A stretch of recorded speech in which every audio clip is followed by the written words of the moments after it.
Welcome to my vlog, and for today's video guys is gisurprise namo si Ma'am Maricel and Sarah for the celebration of Teacher's Day. So wa naga-expect si Ma'am anhinga time kay nga naman is because nahuman na og celebrate nila ang teacher. Bahala og magkayabag kantag gid mga students. So, si Ma'am is butog kahilakon ba ni si Ma'am basta kay thankful kaayo si Ma'am walang hatag sayang message, and then wa siya nag-expect kay lagi humana og celebrate ang maong Teacher's Day. And then nakonsensya siya kay look daghan tungod kay naggasto na dapat ang mga students through that certain surprises. So, makita agad nga happy, no? Ang mga instructors as well as students. So, take note, dili lang si Ma'am Maricel among surprise. Every instructor sad nga among nahandulan. Then, ang pinaka lingaw gyud nga surprise is this time. So this is around 6 p.m.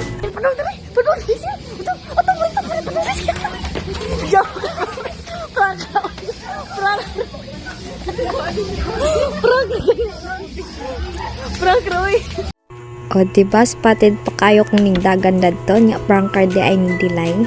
So anyways, fast forward is the na-surprise na namo si Sir, and ang putog kahilakod ba ni Sir or so ani nga time no is mo po ni pinakamalas nga part kay naguba ang sandal. No worries kay all goods man ang surprise. So ani nga part tira pud halata no nga gilinog kay gangising-ngisi raman ang mga students, but this time is naagyud ang presence sa earthquake, and that is why nanggawas ang mga students for the safety of all.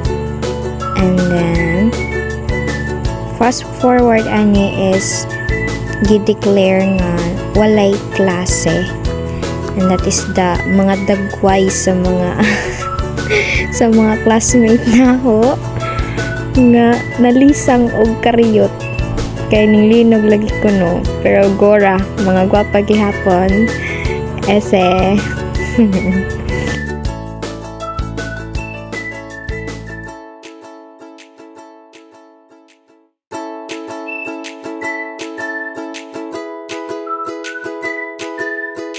And this time, as a bench committee, no, na-assign sa bench committee,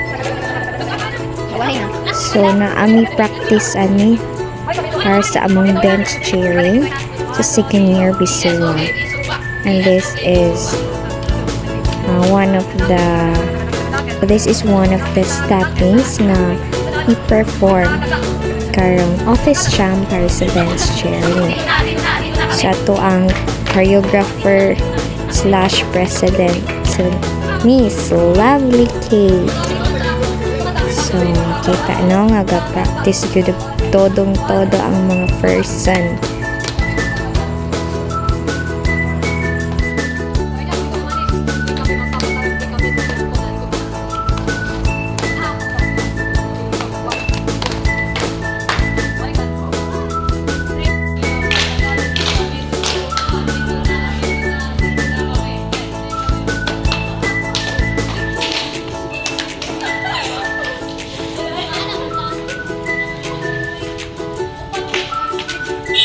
Fast forward for that is manaman ang atong practice manguli na ta sa atong ang boarding house.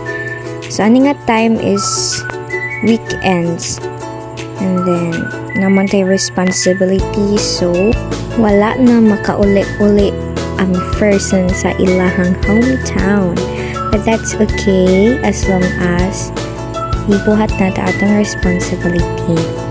So without knowing no nga karon is na-extend ang office charm. And that's okay kay napami time na matarong na mo to og practice and everything. So layo-layo ni ako ang boarding house no. Lakad dito and lakad everywhere. Mag-wonder niya mo nga nung grabe ko ka singot ini abot sa room because of this walking routine nga grabing layo apod. Tapos init pa na pare pa yung. But anyways, it's part of kwan manggihapon exercise ang walking. And then natadapit sa bridge. Pero actually nice gihapon ang kuan sunset. That is so very amazing.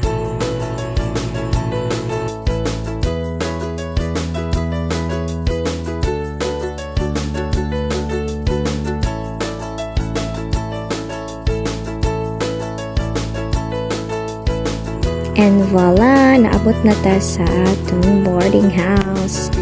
That is Kevin, Daryl, and that is Jasmine, my ka-boardmates. Pag-abot is kay gubot man ang ato ang room no, nag-arrange ko ginagmay sa ang mga gamit and everything. Balag ka po'y basta kay maka-arrange. Eme. So, gipilo na ang mga tuwalya diha, ang mga habol, range sa akong mga sapatos.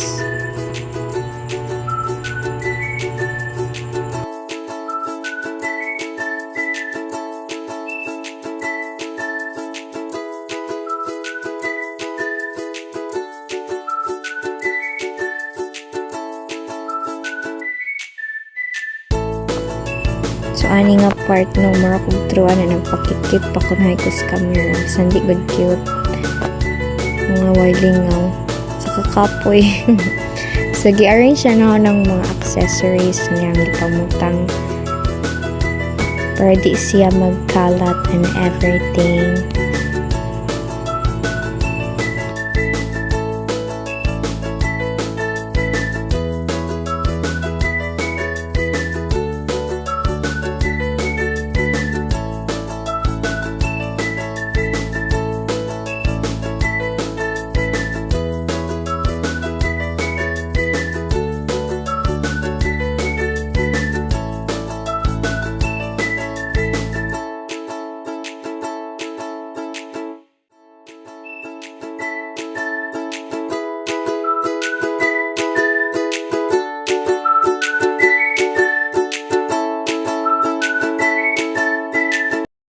So, fast forward, this is another day, another practice kay ining time ugma na ng adlaw i-perform. So, kibali last practice na mo mga payort and everything. Panay paniud tog pamahaw pero gora practice gihapon ang mga dancer. Balag nagka luspad na ang agi. Pero good thing kay nakapag-practice gihapon ng tanan bisan grabe naka-conflict ang time bisan unsa pa naka-busy nagyapoy tayo para dyan ma-perform na ning PE namo and everything. Na nagkasinabot kay unsa ba ning mga choreographer.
ani nga part no is nahuman ra gyud ang practice sa wakas.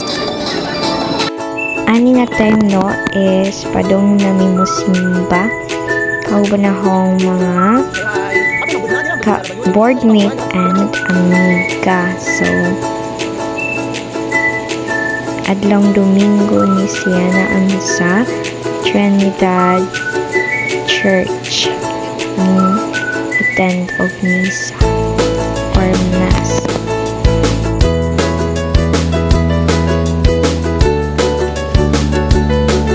Fast forward after sa misa is namuli na ta ang nagkaon and everything. So padulong na ta na matulog, so need na tong manghilamos, manutbrush and everything bago mag-sleep. And that is what I'll do. Nag-brush at tanang sa atong ngipon nga di tawag ani gilabat. Kung sa pampapangipot nga gilabat. So mo na 2 times to anak manut brush para mawagid ng baho. Bad breath. Iwas bad breath.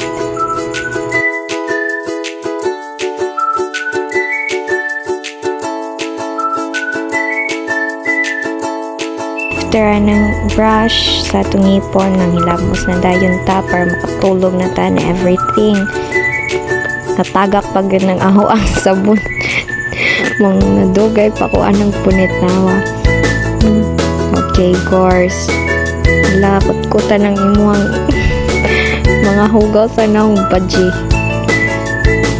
Hilamos dayon niya. Natagak man ang tanganan sa sabon. Diba? Na giwas-wasan, kabasa-basa na ng sanina. Pana siya makuntinto bayot, apilan pa na niya ng liog.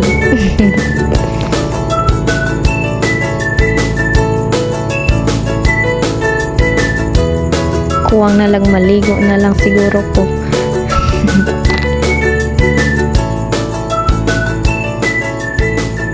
So after ano humanata mang harapo na tas atong mga kanaong-naungan diha and everything.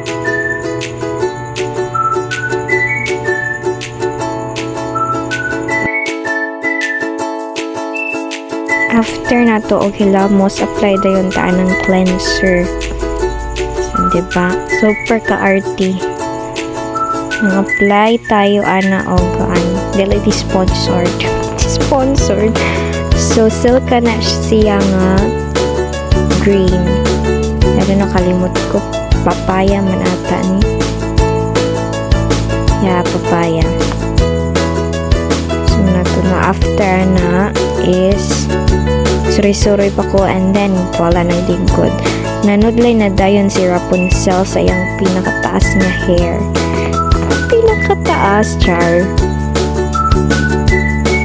And everything kay kagkagay ng buko ka na sigira nagkapugngan. Laban buhok kay nagbisuwa ka katungawid ka pugngan. So after anong panudlay nato is mag-andam na ta kay matulog na ta. Nagkuha na ko anha og jacket kay arong proceed na tag matulog. Okay. Kan pa may buhaton ang babae na iyan. Siya gisuwat. Ako'y gikuan na nga project.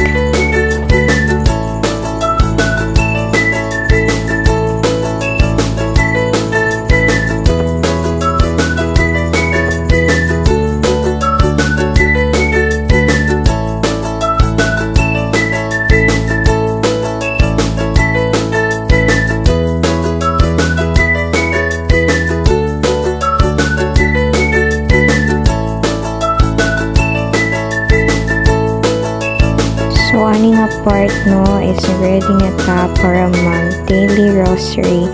So, naanda na ginanaho no ang mag daily rosary before matulog.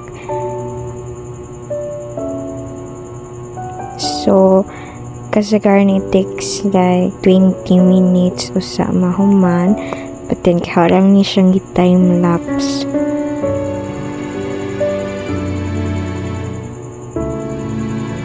Ako ang anino is always end your day with a prayer. So, hindi like dapat mawala ang prayer. San asa dapat isang oras sa asa dapit nagyapon ng prayer. Prayer is always with us to prevent us from any danger nga moabot.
So after aning atong daily prayer no is na dayon ko mag-ready na ako sa higdaanan, and then mamausuga para ma-sleep, and then that's all. Bye bye.